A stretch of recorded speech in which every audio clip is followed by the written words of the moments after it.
Bismillahirrahmanirrahim. Students, today our lecture about Measure of Dispersion, chapter number 4. Chapter number 4 आज हम start कर रहे हैं. चैप्टर नंबर 2 जो था, जो हमने अभी किया, उसमें से हमने डेफिनेशन, एग्जांपल्स करनी है, क्योंकि पेपर में एग्जांपल्स और एमसीक्यूज आते हैं. ठीक हो गया स्टूडेंट्स?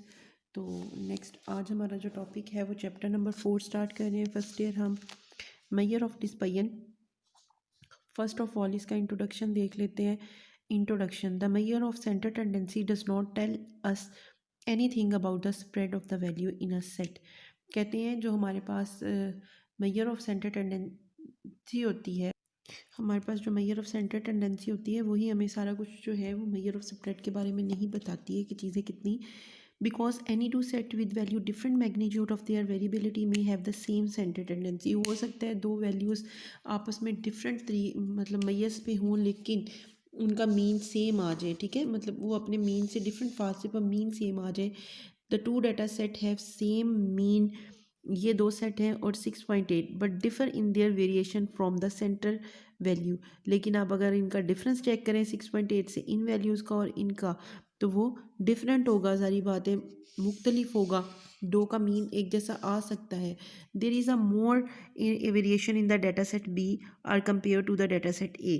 मतलब सेट ए को अगर हम इसका डेविएशंस लेते हैं एक्स आई माइनस वाई आई, तो फिर हमारे पास जो है वो इसकी जो है there are more variation in the dataset B compared to the dataset A. This illustrate the fact that measure of center tendency is not sufficient. इसका मतलब है कि हमें जो measure of center tendency है वो sufficient नहीं है. 6.8 का इन वैल्यू से आप डिफरेंस देख लें तो ये कम होएगा, इन वैल्यू से आप देख लें तो ज़्यादा है. तो इसका मतलब है कि इनमें डिफरेंस ज़्यादा और इसमें कम है, लेकिन मीन सेम है, लेकिन वैल्यू स्प्रेड ज़्यादा है, मतलब ज़्यादा फैली हुई है.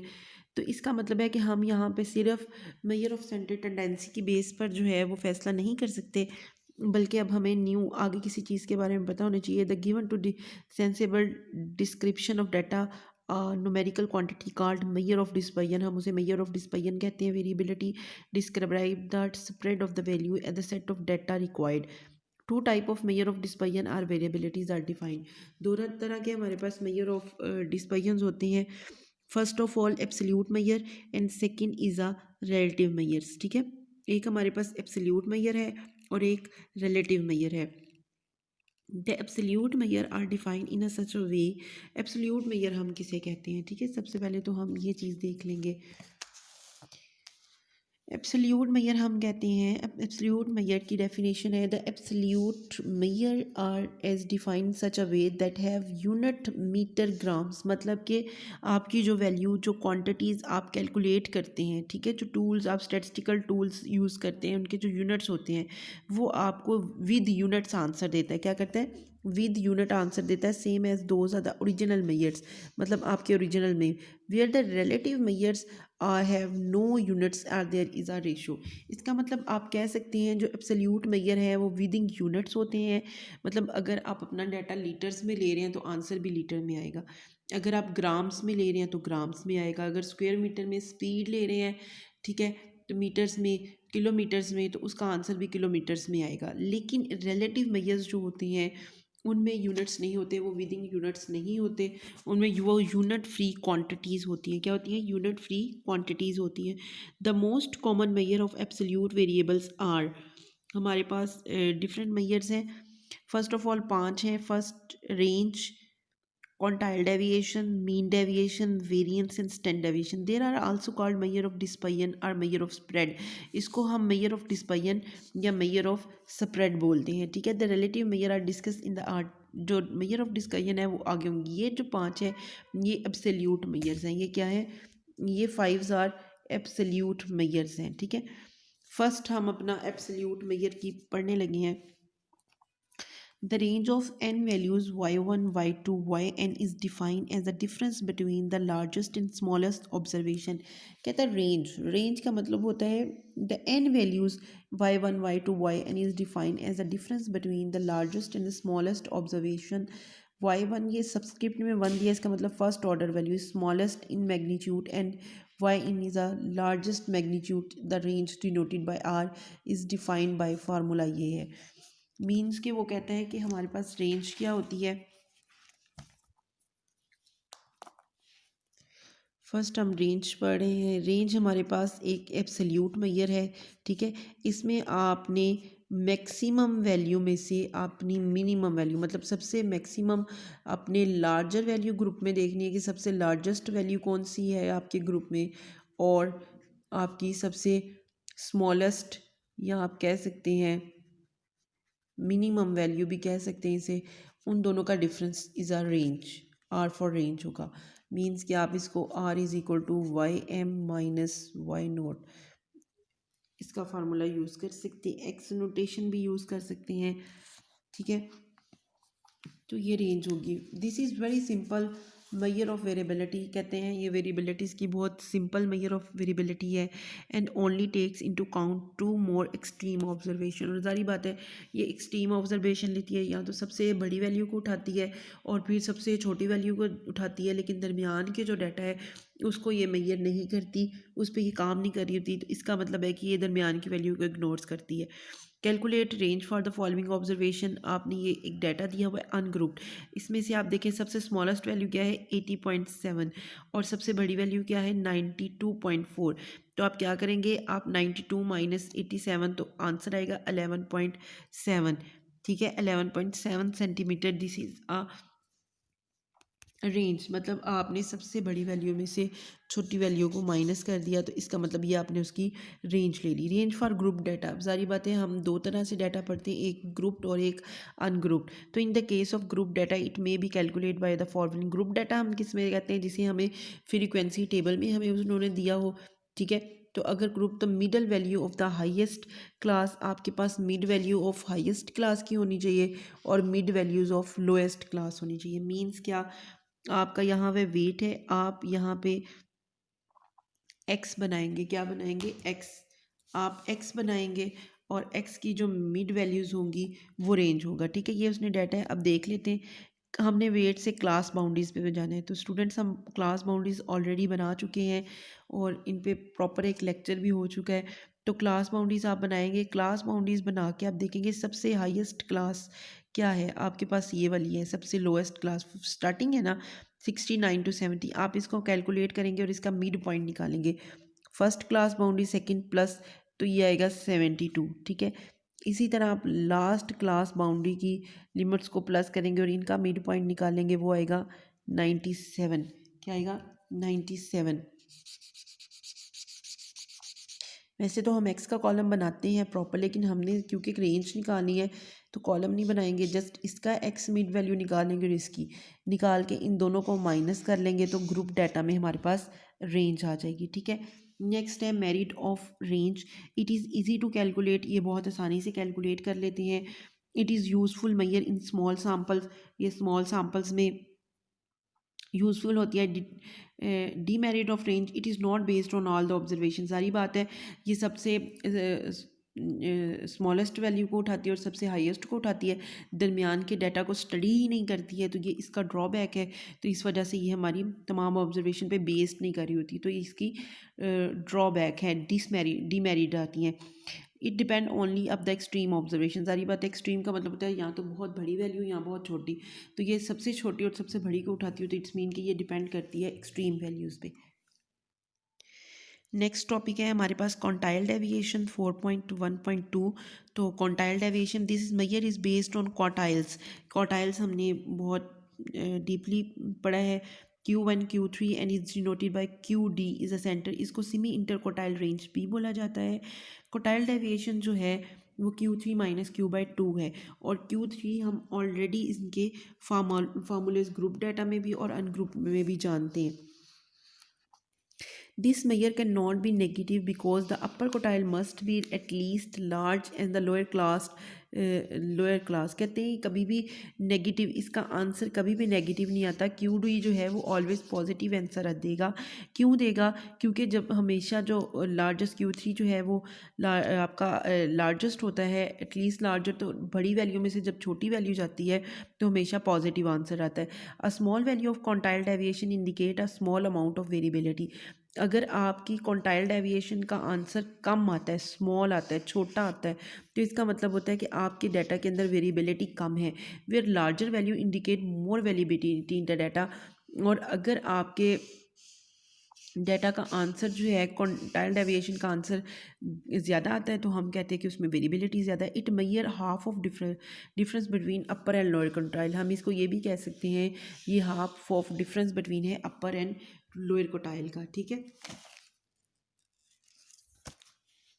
नेक्स्ट है जी हमारे पास क्यू डी क्वांटाइल डेविएशन। इसका फार्मूला हमने क्या पढ़ा है, Q3 माइनस Q1/2। अगर आपको रिव्यू करवा दिया जाए तो क्यू आइथ का हमने फार्मूला पढ़ा था n/4 + 1 nth वैल्यू, ठीक है। तो अब जितना यहाँ पे और यहाँ पे आप i लिख सकते हैं, k लिख सकते हैं, j। अगर Q1 निकाला होगा ये होता था आपके पास अनग्रुप्ड में इसका फार्मूला, ठीक है, डाटा में।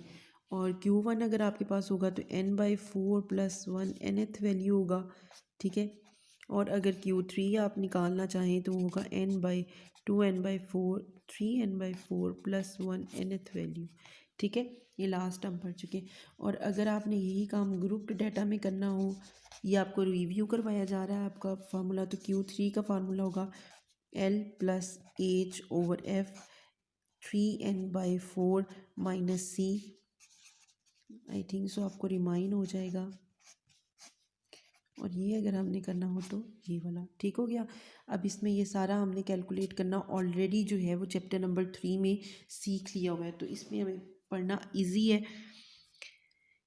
Example 4.3 calculate quantile deviation for the data of example 3.17, ये हमने किया। आपने वहाँ से Q1 और Q3 की वैल्यू ली है और QD पुटअप किया और क्यू डी निकाल लिया Q3.435।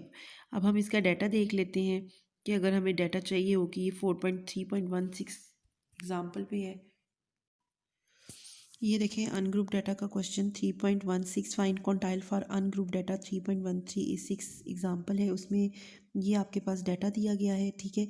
इसमें से उसने Q1 और Q3 निकाली है। यहाँ से जो Q1 और Q4 की वैल्यू उसके पास आई थी, और ये साथ ही आपको रिमाइंड हो जाए Q1 Q2 Q3 के फार्मूलाज जो कि हम ऑलरेडी कर चुके हैं। यहाँ से उसने वैल्यूज़ की हैं और वहाँ पे पुटअप की हैं तो आंसर निकाल लिया है, ठीक है। आई थिंक सो आपको ये समझ आ जाएगा क्योंकि ये हमारा किया हुआ काम है। अगर फिर भी इसमें कोई भी प्रॉब्लम होती है तो आप कमेंट करें। The formula of quantile deviation from group data is the same आज फॉलो अनग्रुप डाटा। डाटा इसका फार्मूला सेम होता है लेकिन Q3 और माइनस Q1 को निकालने की जो फार्मूलाज होते हैं वो चेंज होते हैं। सारी बात है वो ये होते हैं, ग्रुप के लिए हमारे पास जो है वो ये वाले फार्मूलाज यूज़ होते हैं।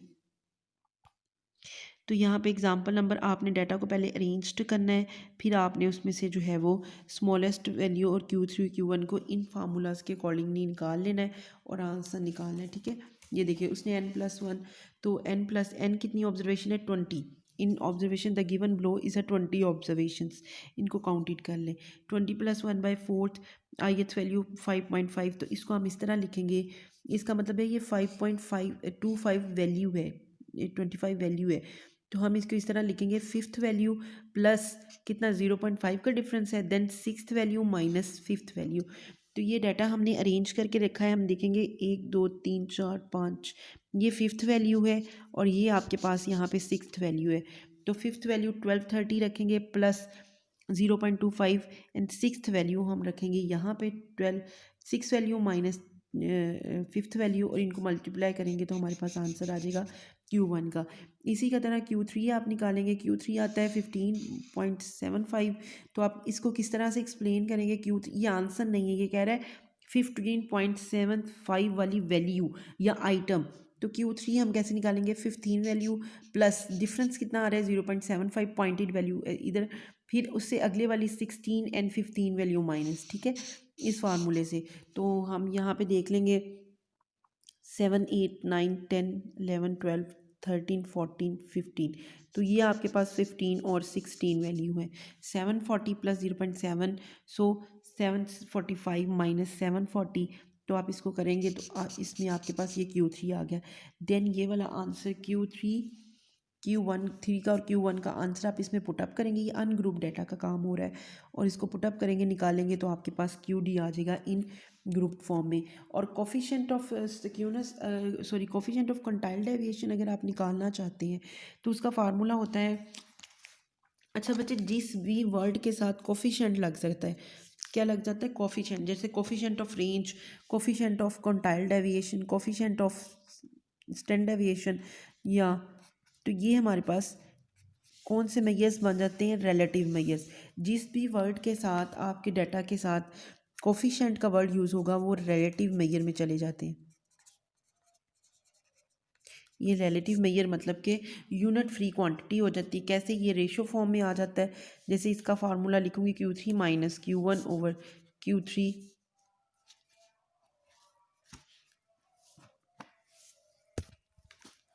Q plus Q1। तो ये आपके पास कोफिशिएंट ऑफ क्वांटाइल डेविएशन का फार्मूला बन जाएगा। ठीक हो गया? ये देखिए, ये उसका फार्मूला बन जाएगा। और अगर आपने कोफिशिएंट लेना है तो आप इनके आंसर्स जो हैं उनको एक दफ़ा माइनस और प्लस करके रेशो बनाएंगे तो 0.6 ये हमारे पास जो है वो क्या है जी, हमारे पास कोफिशिएंट निकल आया। इसकी रेंज इस जो इसमें उसने इंपॉर्टेंट पॉइंट लिखा था वो ये लिखा था कि जो हमारे पास क्यू डी है वो ऑलवेज पॉजिटिव आता है। क्यों पॉजिटिव आता है? क्योंकि वो कहता है कि क्यू डी का आंसर हमारे पास हमेशा ग्रेटर देन 0 पॉजिटिव आता है, क्योंकि Q3 हमेशा पॉजिटिव वैल्यू होती है। और नेक्स्ट, अगर आपके पास क्यू डी का आंसर अगर लार्जर आता है, लार्जेस्ट आता है, तो आप कहेंगे मतलब ग्रेटर देन 0 आता है, बड़ी वैल्यू आती है, तो हम इसमें कहते हैं कि इसमें बहुत ज़्यादा वेरिएबिलिटी है। और अगर क्यू डी का आंसर जो है वो स्मॉलेस्ट मतलब स्मॉल कम आता है, अगर दो डाटा को आप कंपेयर कर रहे हो और जिसका क्यूडी कम होगा वो हमारे लिए मोर जो है वो सफिशेंट होगा। ये आप कह सकते हैं कि वो हमारे लिए ज़्यादा बेटर होगा, उसमें वेरिएबिलिटी कम होगी। नेक्स्ट देख लेते हैं example 4.6 for the following frequency distribution find quantile deviation and coefficient of quantiles. अब हम ग्रुप डाटा में काम करने लगे हैं। फ्रीक्वेंसी टेबल उसने हमें दे दिया है एक, ठीक है। उसने कहा है कि आपने कोफिशिएंट ऑफ क्वांटाइल डेविएशन और क्वांटाइल डेविएशन निकालना है। तो स्टूडेंट ऐसे एग्जांपल्स हम चैप्टर नंबर 3 में भी काफ़ी कर चुके हैं। इस वजह से क्योंकि मैंने वो आपको ऑन बोर्ड जब कोविड के अलावा कॉलेज स्टार्ट थे वहाँ पे बड़े एक्सप्लेन करके समझाई हुई है, तो इसलिए मैं यहाँ पे आपको ये ज़रा बताने लगी हूँ क्योंकि ये अपने सारे पॉइंट फर्स्ट ईयर किए हुए हैं। मार्क्स हैं, ये कॉम्युलेटिव फ्रीक्वेंसी बना लेंगे। ये भी बहुत अच्छे से हमने सीखी है, फिर भी रिव्यू करें। फर्स्ट लिमिट वैसे ही रखी जाती है। सेकंड लिमिट कैसे बनती है जी? फर्स्ट लिमिट को इसके साथ मल्टीप्लाई कर प्लस कर लेना होता है, सॉरी, इससे, तो ये 11 आ जाएगी। फिर 11 को प्लस करेंगे 14 में तो 25। ये कॉम्युलेटिव फ्रीक्वेंसी बनती जाएगी और हमें Q1 के लिए कॉम्युलेटिव फ्रीक्वेंसी की ज़रूरत होती है। ठीक है गया? और क्योंकि ये जो मार्क्स हैं हमें क्लास बाउंड्री की भी ज़रूरत होती है, लेकिन ये क्लास बाउंड्रीज ही है। क्यों? क्योंकि इसकी लोअर लिमिट ऑफ ला previous class upper limit of next class दोनों आपस में बराबर हैं, यही चीज़ हमने देखनी होती है। तो ये क्लास बाउंड्रीज ही हैं, इसलिए जस्ट हम कॉम्युलेटिव फ्रीक्वेंसी बनाएंगे Q1। सबसे पहले आपने क्या करना होता है? सबसे पहले आपने जब इसको बनाना होता है तो आपने n/4 करके देखना होता है। n आपके पास क्या है? वो आपके पास ये समीशन f को आप n भी कह सकते हैं, ये n भी होता है जमा टोटल वैल्यूज़ कितनी है आपके पास, वो आपके पास 36 है। तो आप 36 को 4 पे डिवाइड करेंगे, 4 9 36, तो ये 9 आ गया। ठीक है, ये आपको बताएगा कि Q1 की क्लास कौन सी है। ठीक है, अब आप देखें ये आपके पास 9 आ गया और CF में आपने देखना है कि ये वैल्यू किसके करीब है। ठीक है, CF में आप देखेंगे कि ये वैल्यू आपके किसके, इस वैल्यूज़ में किसके करीब तरीन है। तो आप ये देखें ये 11th के करीब दिन है, तो इस लाइन को मैं जो है वो हाईलाइट करने लगी हूँ। मैं कह रही हूँ ये Q1 की जो है वो क्लास है या ग्रुप है। ठीक है, ये लाइन, तो इससे पीछे वाला जो होगा वो हमारे पास C होगा। ठीक है, ये जो हमारे पास हाईलाइट हुई है ये फ्रीक्वेंसी है और ये हमारे पास L की जगह यूज़ होगी। और इन दोनों का डिफरेंस देख लें इन वैल्यूज़ का आपस में, तो H आ रहा है आपके पास 10। ठीक हो गया, तो अब देखें आप इसमें पुट अप करेंगे 10/8, क्योंकि आपके पास 8 आ रही है फ्रीक्वेंसी f की जगह, 36/4 -3, तो आप इसको 27 आपके पास जो है वो आ गया है Q1। इसी तरह से आपने Q3 निकालना है, 3n/4 कर लेना है, इसका ग्रुप निकाल लेना है।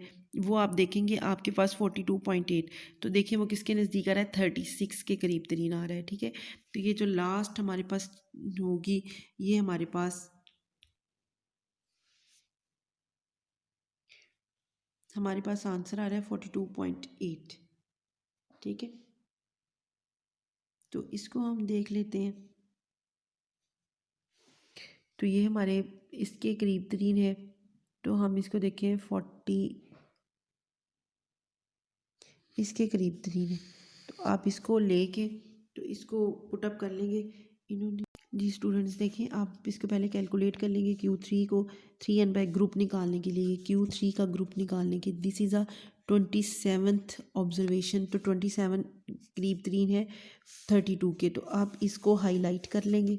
ठीक है, ये आपके पास Q3 की क्लास हो जाएगी।